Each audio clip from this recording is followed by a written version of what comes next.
안녕하세요. 오늘 2024년 경찰 1차 형사법 오늘 20번 횡령과 관련된 문제 여러분과 함께 풀어보도록 하겠습니다. 어제 여러분과 배임과 관련된 죄를 풀어봤었고 오늘은 여러분과 횡령과 관련된 문제를 한번 풀어보려고 합니다. 어제 배임과 관련된 문제는 최신 판례를 중심으로 굉장히 지문들이 엮어놨었죠. 그래서 좀 까다로웠습니다. 특히 대표권 남용과 관련된 판례. 이 판례는 법리를 완벽하게 꿰고 있어야 됩니다, 여러분들. 자, 오늘 횡령과 관련된 판례는 최신 판례가 좀 많이 나왔고 학설도 나왔어요. 또 학설. 이제 강론 쪽에서도 학설이 나옵니다, 여러분들. 학설이 언제 튀어나올지 몰라요. 좀 공포스럽습니다. 이 4년도 문제. 그래서 여러분들이 학설을 반드시 잘 기억해 두셔야 되고 또 총론적인 이슈도 있어요.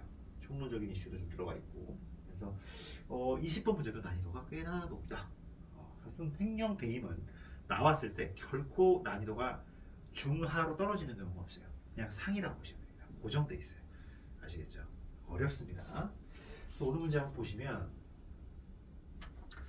횡령죄와 관련된 문제 한번 보시면 횡령죄에 관한 설명으로 가장 적절하지 않은 것 이렇게 묻고 있죠. 그래서 첫 번째 횡령죄의 본질에 관한 영득행위설. 자, 영득행위설. 조금 색깔이 안 좋죠. 색깔 좀 바꿔볼게요. 색깔이 이게 좀 환하고 좋은 것 같아요. 아니면 이걸로 한번 해볼까요? 이 색깔로 한번 해볼까? 이 색깔로 한번 해볼게요. 맨날 똑같은 색깔을 하니까 재미가 없잖아요. 그죠? 이걸로 한번 바꿔보면 영득행위설. 횡령죄의 본질에 관한 영득행위설에 따르면 영득이라는 건 말 그대로 뭔가 취득하는 거죠. 내가 어떤 소유권을 가져오는 거죠.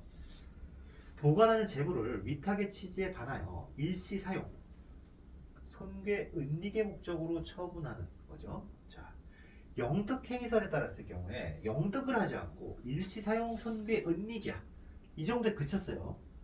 이런 경우에는 불법 영득 의사가 없는 경우, 즉 불법 영득 의사가 없는 거죠. 이런 경우는 영득행위설에 따르면 당연히 뭐죠? 횡령죄가 성립하지 않는다는 거죠.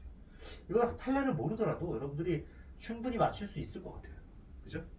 네, 그래서 이거 기억을 잘 해두시고. 두 번째, 보관자도 업무자도 아닌 갑이. 자, 보관자도 업무자도 아니에요. 그럼 갑이 위탁받은 재물의 보관자인 동시에 업무자예요. 보관자인 동시에 업무자인 을의 업무상 횡령죄를 방조했어요. 그럼 일단 업무자 을에 비신분자인 갑이 붙은 거죠. 그러면 뭐죠? 일단 업무자로서의 신분은 따라 붙습니다. 업무자인 을, 보관자인 동시에 업무자인데 보관자 을 여기에 보관자 아닌 갑이 가담한 거죠. 즉 신분범이죠. 이거 신분범이고 비신분범인데 결국 비신분자가 신분자에게 가담한 경우죠. 보관자이지. 따라서 뭐죠? 갑에게는 일단 보관자만이 성립할 수 있는 배임죄의 어떤 범죄가 성립한다고 볼 수 있어요. 그 다음 또 뭐죠? 업무자예요. 업무자는 역시 신분범이죠. 그리고 업무자는 역시나 비신분자인 갑이 업무자인 을에게 들러붙은 가담한 거죠. 이건 뭐죠? 부진정 신분범이죠. 이거 형의 경중의 차이를 주는. 아까는 보관자라는 거는 형의 성립을 정하는 거. 그래서 이 경우에 일단은 부진정 신분범이기 때문에 업무상 배임, 업무상 횡령이죠.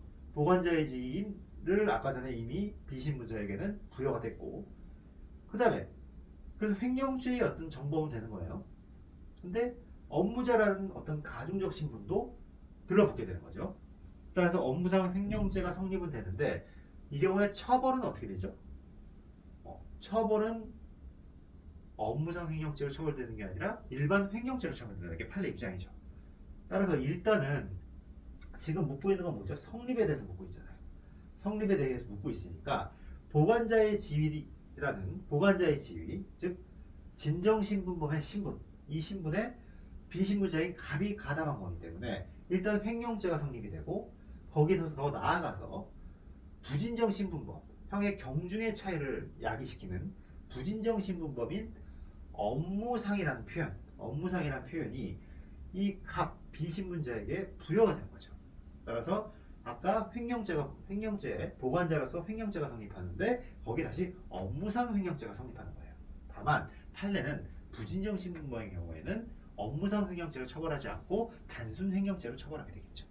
그죠? 그래서 일단 성립은 업무상 횡령죄의 방조범이 성립한다. 이렇게 되는 거예요. 아시겠죠? 그래서 보관자라는 지위, 요거는 진정신분범, 그죠? 그 다음에 업무상, 업무자, 이 업무자라는 개념, 요거는 부진정신분범.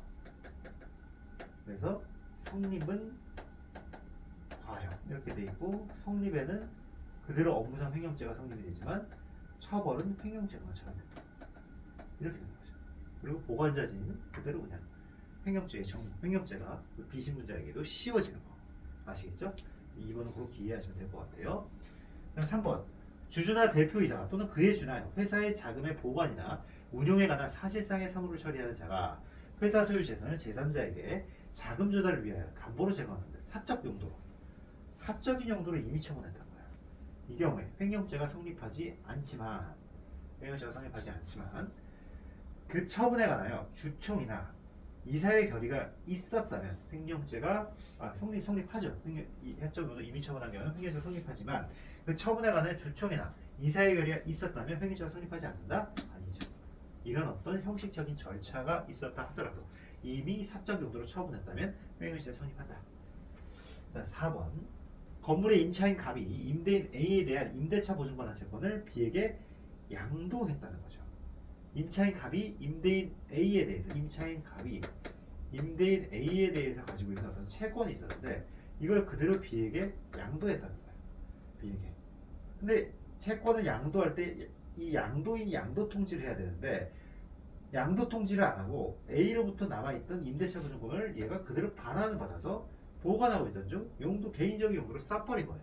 즉 갑하고 B 간에는 채권 양도 계약을 맺었기 때문에 갑은 A로부터 받을 임대차 보증금을 B에게 어떻게 보면 넘겨야 될 그런 의무가 있다는 거죠. 근데 그냥 자기가 꼴꺽 먹어버린 거예요. 자, 이런 경우에 횡령죄가 성립하느냐? 우리 판례는 안 된다고 봤어요. 횡령죄가 성립하지 않는다고 봤어요. 왜냐하면 보관자 지위에 있다 보기 어렵다고 봤어요. 네. 그래서 요거는 맞다. 판례는 어쨌든 이렇게 채권을 넘긴 경우에 얘가 이 채권을 내한테 고스란히 넘겨줄 것은 어떤 민사상 의무지 이거를 안 넘기고 자기가 꼴딱 먹었다고 해서 횡령죄로 처벌할 수는 없다는 게 판례 입장이었습니다. 그래서 여러분들 답은 어떻게 될까요? 이거는 횡령죄가 성립하지 않아 맞고 그 다음에 이것도 횡령죄가 성립하지 이게 잘못된 거죠. 이사의 결의가 있었다 하더라도 횡령죄가 성립하는 거. 답은 뭐다? 3번이 되는 거다. 아시겠죠? 네. 좀 어려운 그런 느낌이 있어요. 특히 요 2번과 관련된 공범과 신분 요거는 여러분들 잘 좀 기억을 해두세요. 그리고 뭐 3번 좀 넘어가시면 되고 4번 여기서 채권 양도인이 채권 양수인을 위하여 양도 채권의 보존에 관한 사무를 처리하는 신임관계가 존재한다고 볼 수 없다는 것이 우리 판례 태도였어요. 그래서 이 판례가 거의 전원합의체 판례였나요? 아마 그랬을 거예요. 쭉 굉장히 길게 제가 여기다 실어놨어요. 그래서 여러분들 전원합의체 판례인데 이것도 여러분들이 잘 기억해 두시면 좋을 것 같습니다. 아시겠죠? 네, 오늘 여기까지 하겠습니다. 감사합니다.